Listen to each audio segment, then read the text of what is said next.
En Juan 13:23 se menciona a un discípulo amado recostado sobre Jesús durante la última cena, y lo curioso es que es el único al que se le describe con ese nivel de cercanía en todo el Evangelio. Teólogos como Raymond E. Brown han analizado este detalle durante años, y no todos llegan a la misma conclusión, y este no es el único caso. En Marcos 14:51 aparece un joven que huye desnudo durante el arresto de Jesús, un fragmento que muchos ignoran, pero que ha generado interpretaciones muy concretas. A esto se suman términos en griego como agapao y fileo, que describen formas de afecto con matices que no siempre se traducen igual. Y cuando juntas todo esto, la pregunta cambia completamente. Quédate, porque esto va mucho más allá de lo que te han contado. Y suscríbete, porque esto es solo el principio. Para entender por qué este tema genera tanto debate, hay que empezar por algo concreto: el lenguaje y el contexto en el que se escribieron estos textos. Porque el Nuevo Testamento no fue escrito en español ni en latín, sino en griego koiné, y ahí es donde empiezan los matices que casi nunca se explican.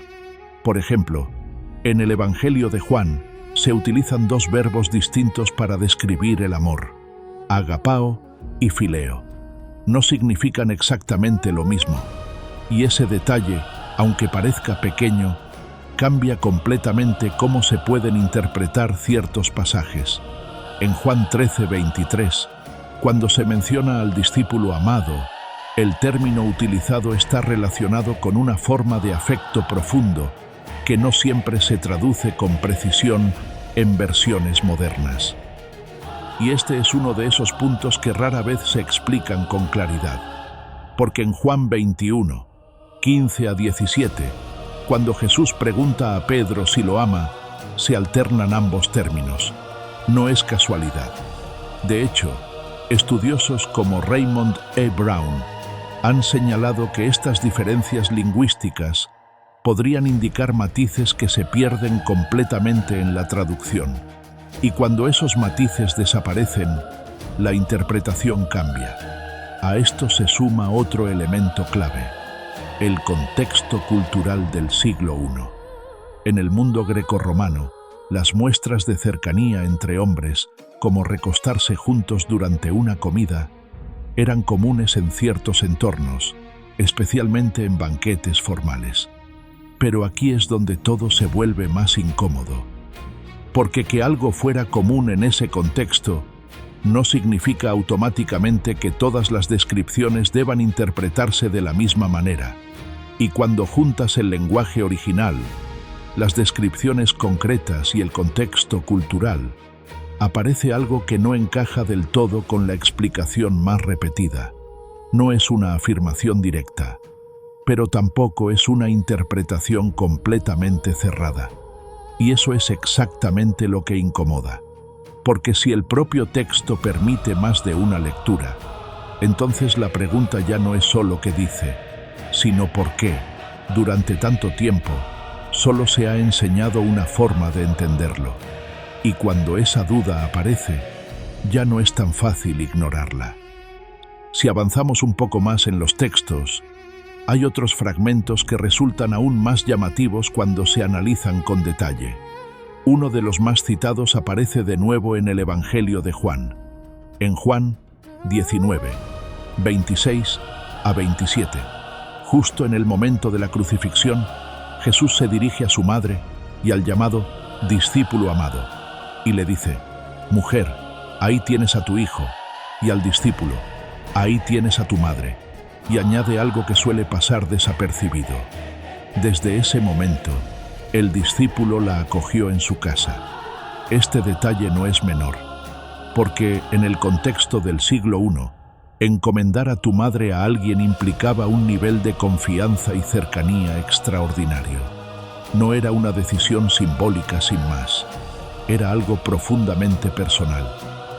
Y esto ha llevado a muchos estudiosos a preguntarse por qué precisamente ese discípulo, y no otro, ocupa ese lugar. A esto se suma otro pasaje que genera debate desde hace décadas. En Marcos 14, 51 a 52, se menciona a un joven que sigue a Jesús durante su arresto, vestido únicamente con una sábana. Cuando intentan detenerlo, el texto dice que el joven huye dejando la sábana atrás y escapa desnudo. Es un fragmento breve, pero extraño. Tan extraño que muchos investigadores han intentado encontrarle un significado durante años. Algunos lo consideran un detalle sin importancia. Otros creen que podría tener un simbolismo más profundo, incluso relacionado con identidad, vulnerabilidad o cercanía dentro del grupo. Y aunque no hay una interpretación única, lo que sí está claro es que no es un pasaje común dentro de los evangelios. Y cuando colocas estos fragmentos junto a otros, como la cercanía constante del discípulo amado, empieza a formarse un patrón, no uno evidente, pero sí lo suficientemente consistente como para generar preguntas incómodas. Porque el problema no es un solo texto, es lo que ocurre cuando varios empiezan a apuntar en la misma dirección. Y ahí es donde la interpretación deja de ser tan simple como parece.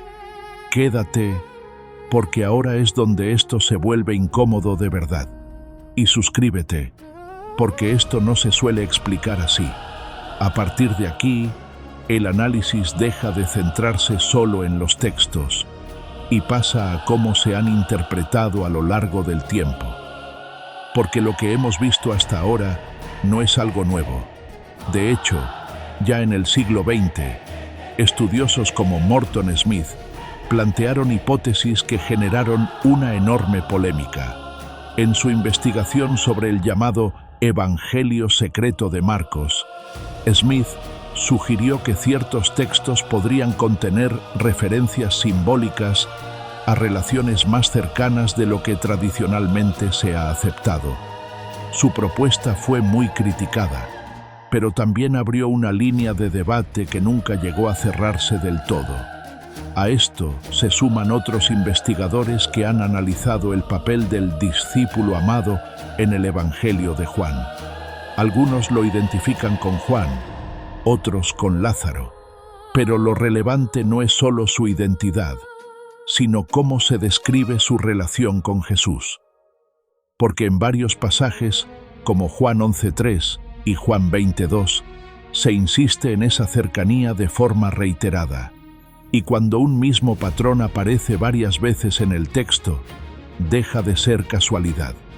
Pero aquí es donde el tema se vuelve realmente incómodo, porque aceptar que estos textos pueden leerse de más de una manera implica cuestionar interpretaciones que llevan siglos asentadas. Y eso no es solo un debate académico, es algo que toca directamente creencias muy profundas. Por eso, muchos de estos enfoques se han mantenido en los márgenes, no porque no existan, sino porque sus implicaciones van más allá de lo que normalmente se está dispuesto a aceptar. Y cuando eso ocurre, el debate deja de ser sobre lo que dice el texto y pasa a ser sobre lo que estamos dispuestos a ver en él. Y es justo en este punto donde todo cambia de nivel, porque hasta ahora estamos hablando de textos, palabras y estudios, pero lo que realmente está en juego no es solo una interpretación, es lo que esa interpretación implica, porque si volvemos a los textos originales, vemos que muchas de las ideas que hoy se consideran incuestionables no aparecen de forma tan directa como se suele pensar. Por ejemplo, en pasajes como Levítico 18:22 o Romanos 1:26 a 27, que suelen citarse con frecuencia en este debate, el lenguaje utilizado ha sido objeto de discusión durante décadas.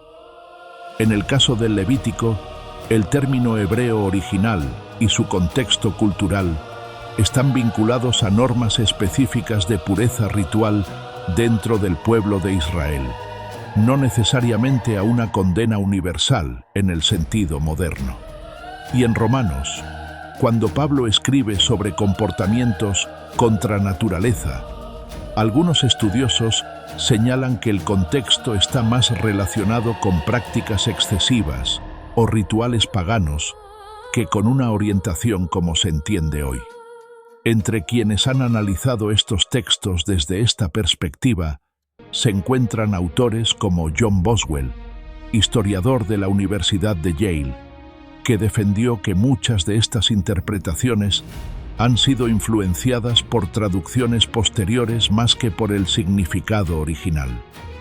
Su trabajo fue muy debatido, pero puso sobre la mesa algo que sigue siendo incómodo, que la forma en la que se han leído estos textos podría no ser la única posible. Y aquí es donde la pregunta se vuelve inevitable. Porque si ciertas interpretaciones han sido reforzadas durante siglos y otras apenas se han explorado, entonces el problema ya no es solo qué dice la Biblia, sino quién decide cómo debe entenderse. Y cuando una interpretación se convierte en la única aceptada, deja de ser solo una lectura y pasa a convertirse en una norma. Y cuestionar una norma nunca ha sido algo cómodo. Y al final, todo vuelve al mismo punto, no a una respuesta definitiva, sino a una pregunta que sigue abierta. Porque después de revisar estos textos, estos contextos y estas interpretaciones, lo que queda no es una conclusión clara, sino algo mucho más incómodo, la posibilidad de que no todo sea tan simple como se ha presentado durante tanto tiempo. Porque cuando analizas detalles como el discípulo amado, los matices del lenguaje griego, los contextos culturales del siglo I o las diferencias en traducciones posteriores, te das cuenta de que hay más capas de las que normalmente se muestran. Y eso cambia la forma en la que se entiende todo. No porque obligue a aceptar una interpretación concreta, sino porque hace evidente que existen varias.